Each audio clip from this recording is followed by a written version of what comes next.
The Chicago Bulls lose yet again, this time to the Charlotte Hornets, losing yet another game in which they have a double-digit lead, but then lose by double digits on top of that. This Chicago Bulls team is playing like absolute crap. And we're going to talk about that and reevaluate the moves that AKME has made thus far in their tenure as running this team. We'll get into all that and more right after this.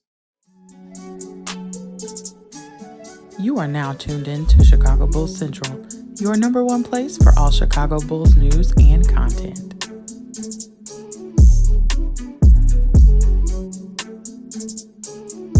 All right, Bulls fans, welcome to another episode of Chicago Bulls Central. You could be anywhere in the world, but you're here with me covering this terrible team. You guys, if you guys saw the live stream last night after the game, you know I'm right now not wearing any Bulls merch. This is what we got today. I'll probably be in Bears merch for the rest of the week or month or year. I don't even know. The Chicago Bulls lose another game to a sub 500 team, one of the worst teams in the Eastern Conference. But if you watch this game, you wouldn't think that worst team in the Eastern Conference was the Chicago Bulls. They lost to the, at that time, 13-36 Charlotte Hornets that are now 14-36. The Bulls now move into a tie for the 10th seed, which the Washington Wizards own the tiebreaker as of right now. And they, if the playoffs were to start, would be in the play-in tournament, and the Bulls will be on the outside looking in. This is the game in which Patrick Williams actually didn't shoot the ball the best, didn't shoot it too bad, the worst either. He was 6 of 15 from the field, 1 of 7 from three-point range, which he's one of our best three-point shooters. So that just shows you how bad the shooting was last night. He chips in 5 rebounds, 1 assist, 1 steal, 1 block for 15 points. DeMar DeRozan, 21 shots to get 28 points, 5 assists, 3 rebounds. Listen, the box score is what it is. But every player scored in the double digits. We got 11 total points off the bench. Kobe White looked like the best Bull on the court for most of the day. That's just what it was. The Bulls shoot 40% overall from the field, 16% from three-point range, which is ridiculous. Only 16 assists. They get 43 rebounds to the Charlotte Hornets, 52 rebounds. But the difference in this game was, even though LaMelo Ball was 2 for 15 from the field in this game, only making 2 shots, which means Ayo Dosunmu did the Bulls guards did a pretty good job of guarding LaMelo Ball. But the difference is when the going got tough down the stretch of the game, LaMelo Ball got to the free throw line. He was 9 of 10 from there. He ends up with 15 points on 15 shots, which is not great efficiency, 11 rebounds, 8 assists, almost a triple-double. Mason Plumlee looked like the better center out there. That was the player that I'm worried about. Terry Rozier got to cooking, 9 for 19, 28 points. Again, both teams shot the ball like absolute crap. Both teams did.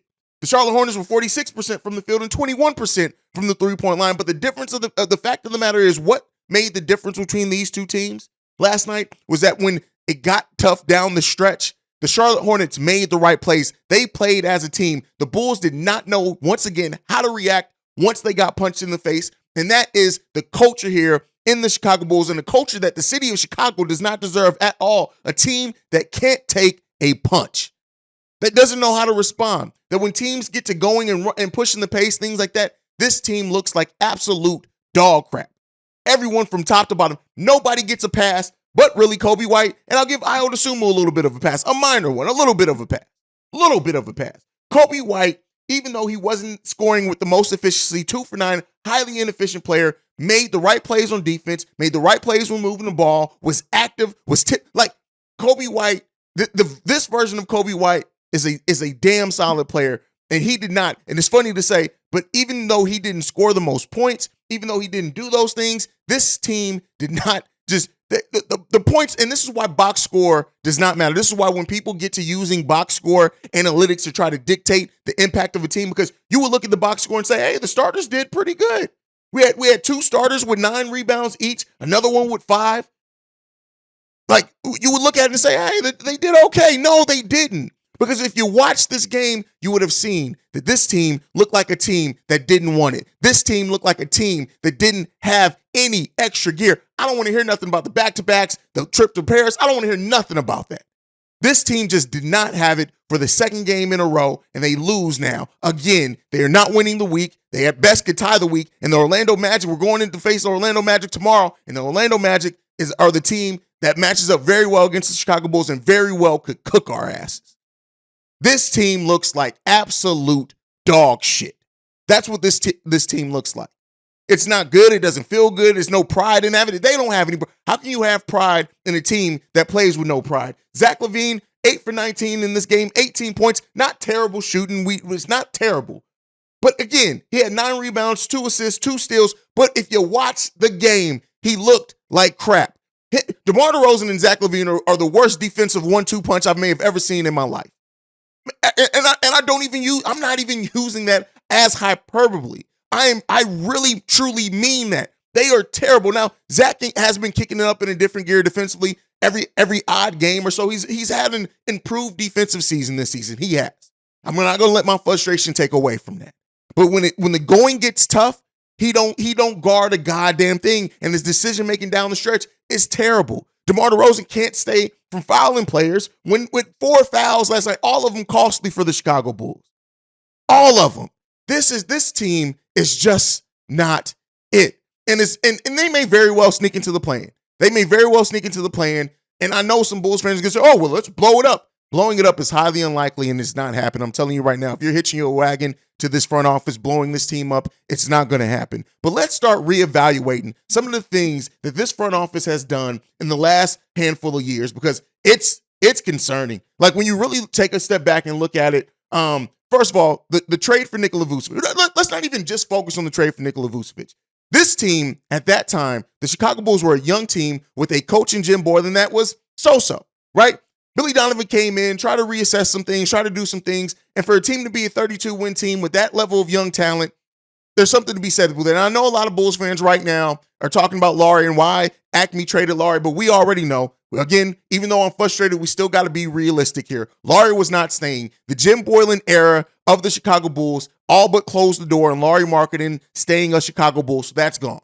But then when you look at trading Wendell Carter, you traded the younger player, and you also sent 2 first-round picks, one that already became Franz Wagner, and another one that could very well this season be a top 10 pick in the upcoming draft, and you traded that pick. You traded it. And you brought back Nikola Vucevic, who, yes, at that time was an all-star. Yes, that jump-started and said to the NBA, the Bulls are going to be trying to win. And some could even say, all right, does DeMar DeRozan come if Nikola Vucevic does not come? I understand that. But you mortgage your future in a way that it hurts. Yes, the Bulls didn't give up a huge amount of picks. I know I see a lot of people, especially Big T, that say, oh, well, we have no draft picks. We still have 5 out of our next 7 draft picks. First-round picks, I should say. But the Bulls still, you gave up something for a piece that you then didn't build the proper team around. The Nikola Vucevic trade in of itself could have worked. But the fact is that the team that you built in that next following season, you did not build a team that was conducive to his mindset. The moment that you paired Nikola Vucevic and DeMar DeRozan, and especially because DeMar DeRozan has to play the 3 on this team, you then hampered what impact Nikola Vucevic could have. Because guess what? If you look at the overlap of their points if you take away Vooch shooting the 3-point shot, they get their points around the same area. So you brought in 2 players that are both basically post players by the way DeMar DeRozan plays, and it has not worked out. You drafted Patrick Williams, who still does have some promise, lacks aggression, things like that, and you have not put a development plan around him that has forced him to grow at all. Now, some of that is on him and his aggression level. Yes, but it did not work out, especially when you look at like Tyrese Halliburton and Tyrese Maxey being drafted after him. You then you also in that same season, you make a trade with Boston that you send Luke Cornett, Mo Wagner, trade player exception for Javonte Green, Daniel Tice, and another trade player exception. I'll say this. All right, you get a good on that trade. You got Javonte, who even though wasn't the main part of that trade, ended up being a diamond in the rough for the Chicago Bulls. You then also trade Daniel Gafford, Chandler Hutchinson, and another trade player exception to the Washington Wizards for Troy Brown Jr., Mo Wagner, and Cash. We did not hold on to Mo Wagner. Mo Wagner, who honestly would be a really good backup for this team right now, we ended up flipping Mo Wagner, sending him over to Orlando. Troy Brown Jr., trash here. Trash also in LA. All right. You got back for Daniel Gafford, who, yes, is taking some steps back, and who was not going to get that contract in Chicago. I understand moving Daniel Gafford. I know some Bulls fans don't. I understand moving Daniel Gafford. But what you got back for him, none of those parts are still on this team. None of them. So when you make moves like that, it hurts the team overall. Larry Marketing, of course, we already talked about. He left. It's cool. You give him a qualifying offer. All right, whatever. You end up having to trade him as a restricted free agent. Shout out to that. We go back to it. In the offseason, that got us all rocking and rolling. You draft Ayo Dosunmu. Great pick. That ends up seeming like it's going to work out. We like Ayo. He's taking a little bit of a step back. Again, sophomore slump. We'll see what he ends up turning into. But you only gave Ayo Dosunmu a 2-year deal, and now you have to pay him. You have to pay him in restricted free agency instead of giving him a 3-year deal, so then you can still have an extra year of flexibility in the cap. Now you got to cut into your cap space, it has to be cap space because he was a second-round pick with a 2-year deal. You have to do that. You bring in Lonzo Ball, who, when he's on the court, is every single thing that the Chicago Bulls need.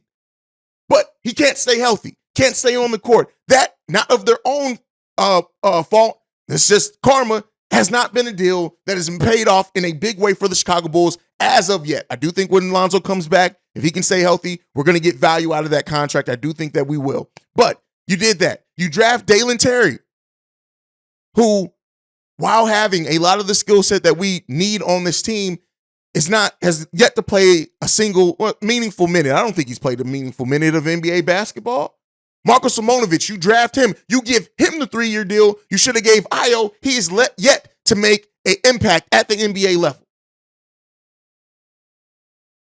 The fact of the matter is this, is that the series of events that the series of moves that AK has made that led us here has led us to a team that does not have a clear path of improvement, and that the front office seems hesitant to admit their mistakes in these moves and and do something different for it.